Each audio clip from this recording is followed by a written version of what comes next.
Welcome to this episode of Chattin with Staxx. I'm your host, Bill Staxx, and today I got Bob. What's up, Bobby? Hey, how you doing? How you doing, man? I'm doing well, thank you. So, thank you so much for coming on. I know you're a wealth of information. You've been to a lot of different places around the country. You were with a lot of high-profile people, and do you want to explain to the people who you are, where you're from, and what brought you to prison? Yeah, when I was I think 19 or 20, I robbed a bank in Iowa. Received an 8.5 year prison sentence. Was sent to Wisconsin to a federal prison there.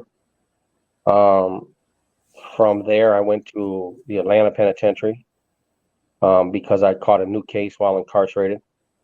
A case out of Tampa, Florida, for importation of heroin. And you were in prison when that happened? Like, yes. Yeah. So I went to trial and was convicted and received a life sentence. And then while I was back in prison after doing my life bit, they came and got me. The marshals did, and took me to Iowa to go in front of a grand jury on an ongoing investigation involving drugs, marijuana, and gambling and some other things. what was your reason for getting involved with that type of stuff? Was it for money? I mean, you're in prison, you have a lot of time. What was the reason? Yeah, it was financial. I mean, and just to stay in the game, I guess.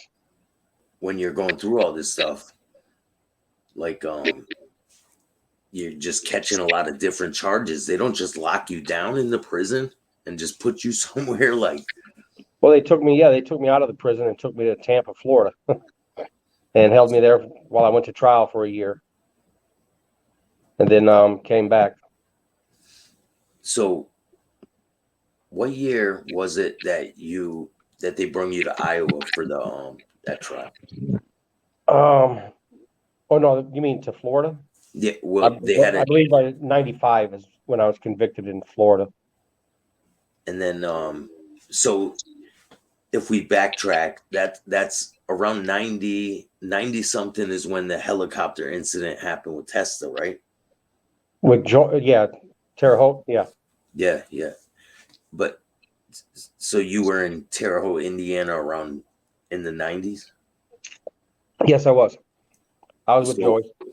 What prison did you start in? I started in Wisconsin. And how long did you spend there? I think about 2 years. And then where was it from there? Then I went to Terre Haute, and then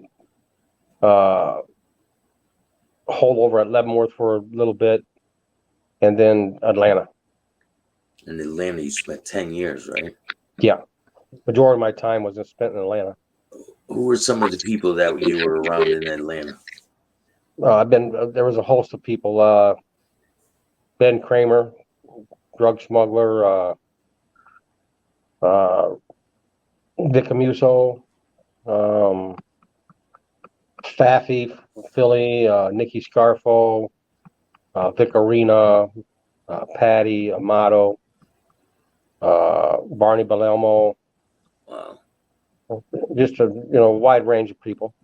You get caught up in this trouble. Where do you go from there, from Atlanta? I went to Florida. They take you from Atlanta to Florida? Yes. How long do you stay in Florida for? About a year in the jail until I went to trial. And then, so what happens next? I go back to Atlanta. So they send you to Florida for about a year and a half and then back up to Atlanta? Yeah. And are the same people that were there before you left Atlanta? They're still there, right? Yeah, they're still there. So what happens next? How long until that other case where they transfer you over to Iowa? It was maybe 5-6 years. Oh, so you spent quite a bit of time down there in Atlanta. Yeah. I may have my dates wrong. I mean, it's been a long time. But yeah, I know I spent a long time there. And this was the prison where that big riot popped off, and they had to hand over that crazy guy, right? Right. Yeah. Yeah. The Cuban Yeah. riot. Right. So you go to this prison right after that happened. So what are people talking about when you go in there? Oh, I mean, nothing really. I mean, you mean about the riot?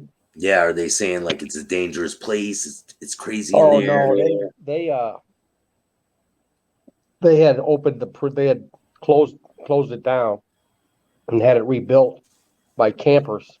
So they turned it into a camp, and then they turned it into a low facility and brought in prisoners. And so it's been established for several years before it became a level 5 penitentiary. Yeah. So yeah, there wasn't much talk about that riot. That was in the past. Is there anything that sticks out to your mind that is there anything that sticks out in your mind when you were there that time? I was in Al Capone's cell and sat in the barber chair that he sat in. So that was pretty cool. That's crazy. Is there a lot of legends that people talk about in prison, like in like past gangsters and things? Yeah, sometimes. Yeah. Yeah. Because Yeah. it's kind of like a college for criminals if you think about it. Yeah. Unfortunately, you're right. Yeah. Yeah. Yeah. It's you can go one way or the other there, I guess. So you stay in Atlanta for about 10 years, you said, before they transfer you back when you get in trouble to No, I Iowa. was about 5 years, maybe. So do you want to tell me about when they transfer you back to Iowa? Do you want to Yeah, tell me about when you come across that woman? sure. I was housed in a facility in a jail in Benton County, which is not where I was supposed to be. I was supposed to be in Lynn County, but there was informants there, so they moved me. They didn't want me in there. Uh, when I get there, it's unbelievable. It's like Mayberry. It's one building and just one hallway, and on the left side was females, and on the right side was males, and they were like living in the '60s or something. I don't know, but they left all the food slots open. So I mean, the first day in the cell, I'm looking through the food slots, seeing what's up, and bam, there's a chick across the hall. You've been in prison for a Yeah, long I've been in time at prison this for a long point. time. Yeah, so you know how it goes. So I started talking Yeah. shit to her, and we started communicating back and forth and just talking smack. And, that was that. Just going shooting little kites under the door to each other, and and that was that. I was just waiting to get transported back to Atlanta. This was for the grand jury. Oh, Um, so is what the charges to this, come. right. This is what I was brought back for. Were you Um, nervous? no, I wasn't nervous. I was doing a light bid. I didn't give a fuck. It was good to be in Iowa and see the chick across the hall. So it was all worth it. At that time. But we communicated for a couple of weeks, and then all of a sudden, about 4:30 in the morning, I get a rude awakening by law enforcement, yank me out of the cell, take me into a big room with several individuals. Like the U.S. Attorney, the Iowa Tom Miller, the Iowa Attorney General, uh, the head of this investigation bureau or whatever they call it here, and uh, the local head of the FBI, and they all start yelling at me about, we know you've been talking to that girl, and we know you got letters from her. We want them, and I just, it ended up where I just basically, go fuck yourself. I don't know what the hell you're talking about, and went crazy on them, and they tied me up, threw me in a room, and that was that. Then Did later they that happened. Go ahead. did she mention anything about the murders before that this happened? No, in all honesty, I didn't even know her name. I had to ask a guard what her name was. So I mean, I didn't even know her name. I didn't care about her name. But so I called the lawyer up that afternoon, and I said, "Hey, you know this person? What's the deal? Then I explained what happened, and he kind of like flipped out on me and said that, well, she's in jail. They suspect her of 5 murders. And I said, no shit. And he started explaining the case to me, and they, at that time, she was believed to have went and acted as a Avon salesperson or something, and that her car battery died. And so she knocked on this door, and these people opened. It was a man, a woman, and 2 children lived in the home. And as soon as the door opened, she busted her way in, and her boyfriend came in, followed, and they tied up everybody in the house. And I guess the individual in the house was testifying against her boyfriend in a drug case. And they wanted him to go on video.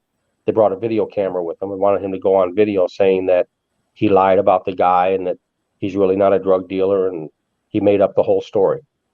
Yeah. And so the guy at first, I guess was, reluctant to do that. And so this broad check, grabbed up this young girl, and they were tussling, and they found that the girl's elbow was dislocated when they found their bodies.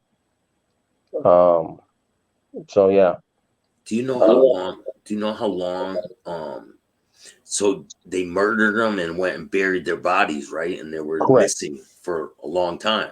Right. I'm not sure how long. 10 years, 13 years. It's a long time. Yeah.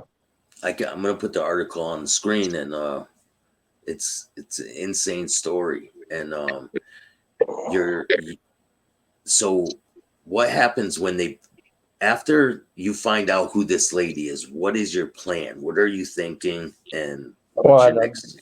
I mean, I was thinking what a disgusting pig she is. I mean, I don't care what anybody does, but you don't hurt kids. I mean, that's you draw a line at that. I'd like to rip her throat out, but yeah, it's just disgusting. So did you plan on trying to get her to talk about where they were buried or anything? Did you find out that the burials? Yeah, my attorney said that I could probably get some relief if I had some information. And so I thought to myself, I mean, if anybody deserves, to be incarcerated, I mean, this is the person. And she started opening up to me and just chit-chatting with me. And after another week or so, she gave me the maps and the details of the murders, the maps of where the 5 people were buried. She told you the intricate details of everything, right? Yeah. Because her plan was to put the murder on you. Or another lifer. Because you are already doing life, right? Right. So now she was like a real manipulative woman, you said. Yeah, she was. Yeah, I mean, I could see through her, but yes, I could see how she was manipulative. Yeah. And her boyfriend got that death penalty, didn't he? Yes. And I didn't know him. None of my information that I provided was at his trial. I couldn't. I mean, I didn't know him, so and don't get me wrong, I would have testified against him. I mean, he's, they killed kids. I don't, I mean, people can call me a snitch and a rat and all that. I don't care. I mean, I feel comfortable with my decision, and, it is what it is, so I'll be the scumbag and all that, but I feel pretty good about myself. So right after you sign these papers or testify against this woman, what happens next? Where did they send you? I went to a protective custody unit. And who are some of the people you were in there with? Oh, I can't really disclose that. I'm not privileged to do that. I mean, one of them I can. That's Sammy, because he's acknowledged that, publicly, and has mentioned me and told people that I was with him. So. Yeah. So what was Sammy like in prison? He's a creep. I mean, he pretends to be a nice guy, but I mean, I don't know. He's just, he's different, he's different. I'm gonna play you a video, and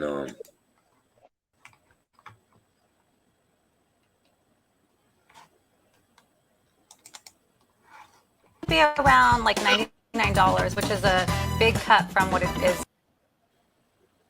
do you see this? Yeah. What, the girls? Yeah, Oh, the girls. the paintings. Yeah, I see that. Yeah, those are charcoals. Yeah, so Sammy the Bull has some artwork, right? And Yes, have you seen this artwork before? I have. Yes, and And I can emphatically state that Sammy the Bull did not do any of those charcoals. None of them. And if he's alleging that he did, then he is a liar. Any art expert would be able to determine if actually Sammy really did do them or not. You know, just by having Sammy do a little drawing. yeah, so I'm gonna play this, and then we're gonna talk about it. Sure. Now. So. Yeah, almost like 50%.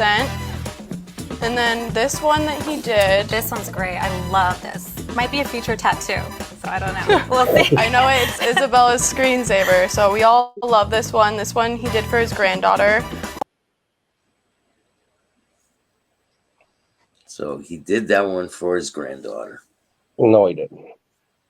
He didn't do that. He didn't do any of them. Listen, he's full of shit. You know, I mean, I can sit here all day long and say he's full of shit, but I mean, give him an easel and a charcoal piece of charcoal, or give him an easel and some oil paints, and I did this in prison years ago. Now, that I can guarantee. Yeah, did this in prison years ago. I can guarantee you that he did not do that in prison years ago. I can promise you that. You know, Sammy's taking credit for some artwork that others had done for him out of you know, friendship or whatever you want to call it, and he has taken it and abused it. You know, taken gifts and is now, you know, making a profit off it, and you know, not doing anything for these guys that you know gave him this, and then he's not even giving them the accolades they deserve. You know, I mean, there's a one guy in particular that's that does tattoos and artwork, and he gave Sammy many paintings and charcoals, and you know, he doesn't do nothing for him. So he would take the charcoals without their signature on it. Yeah, no signature on it, and Sammy would put his on it. Yeah. Yep. So that's his MO, huh? Mm-hmm. Yeah, I mean, and Sammy can get up and get on his little news channel or whatever the hell you call it, but and say I'm a liar and all that. But hey, I mean, again, give him some charcoal. Listen, the guy can't draw a straight fucking line. So I did this in prison years ago. Yeah, he did that in prison years ago. He's so full of shit.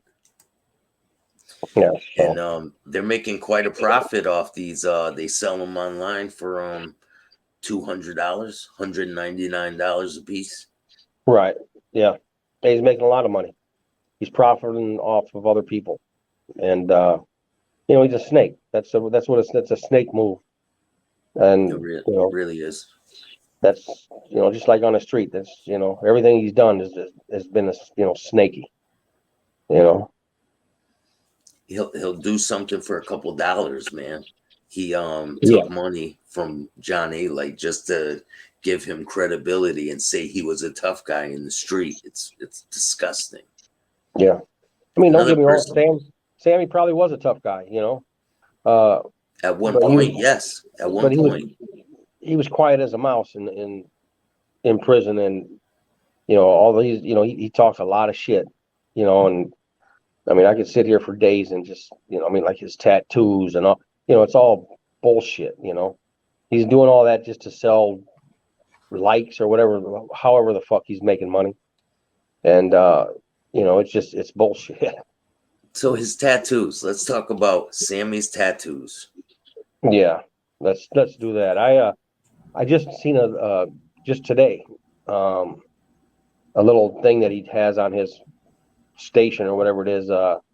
My tattoos, or the meaning of my tattoos, or something like that. And he went on and talked about how each one has a meaning, and or not each one, but several of them have meanings, and blah blah blah, and how he went over the years and got them done, and and how he has to wear a long sleeve shirt in prison because it's illegal to do, and he never got caught, and all this, and they didn't have any photographic evidence to prove otherwise. And I mean, listen, he can tell the public that bullshit, but this is how it works in federal prison. I don't know how it works anywhere else, but in federal prison, after 27 years, I kind of know how the routine goes. And once you enter a facility, you see a doctor, you're stripped, you go through, some tests, you see a counselor, and then you see an SIS, a Special Investigative Services officer, who's like the FBI. And they have a form. It's a Bureau of Prison standard form. Every prisoner has one. And it's an outline of a human body. And they mark down every single tattoo on your body. They're looking for gang affiliation tattoos, So I mean, it's a standard operating procedure. And you can believe that Sammy the Bull, when he entered the facility, had 2 tattoos or 3 tattoos from years ago, and that was it. And so my friend, who actually did some artwork for him also, did all the tattoos on him, from here down. And how long did it take him? I'd say a month, maybe 6 weeks. They were going at it hard, but he was drawing all of the tats and just doing them out of his head and pulling old tattoo patterns that he had been saving. And those are what Sammy's got. He's got like he talks about the women he's got on his arm and all that. But those are all Aryan women. That's what they are. And he talks about Odin and talks about the Aryan brother. That's who they worship. And I mean, he makes statements that are just outlandish. And then like that's not even true. I mean, so, and he said that he got a Odin tattoo on his arm because the AB guy came to him and told him it was okay, and that he could, walk the prison yard with the AB, and that's not how it works. It's just definitely for sure is not how it works. And if they seen him with a tattoo like, that he shouldn't have, they would have just chopped it off him. But when Sammy would walk through the halls of the prison, they would shut the prison down, right? Yes, if he had to go to it. He talks about, he was in the prison doing this and that. Listen, from the day that he went to prison, he was in protective custody. Just every day he was in protective custody from day one. He was never allowed out to mingle with the Aryan Brotherhood, and wasn't allowed to mingle with the Mexican Mafia and all. He wasn't allowed to do any of that, he was in a cell by himself. What was his nickname? Schmiegel. Yeah, from Lord of the Rings. Yeah, they said. Yeah. What, did you ever hear anyone call him that to his face? Oh, yes. Some guys, used to joke with him and talk shit to him all the time. Yeah. You said there was an incident when in TV room or something. Oh, and he wanted to change the channel. Yeah. Yeah. The guy told him to go fuck himself. Yeah. What happened? He just turned around and walk away. Yeah, he does what he always does. He goes into a cell with 1 or 2 of his buddies and talks about what a cocksucker that guy is. And, if it wasn't for me going to get a visit next week, I'd smash him and all this bullshit. Now, so I'm stating for the record. Yeah. For the record, I'm stating Sammy's stories about his tattoos are lies, 100% lies. Sammy stating that he did artwork in prison, and the artwork that on his website, he didn't do any of it. not one piece of that artwork did he do himself. So, I mean, he's Sammy the Weasel, art fraud. That's what it should say. Yeah, that's what it does say. Hey man, it's can you tell me if he had a problem with someone in prison, right? And would Sammy go to the cops and tell on? He was one of them sneak, one of them sneak motherfuckers. You know, like say, you know, a couple guys got in a beef and they were going to go to the hole for 30 days. And say he didn't like one of them guys.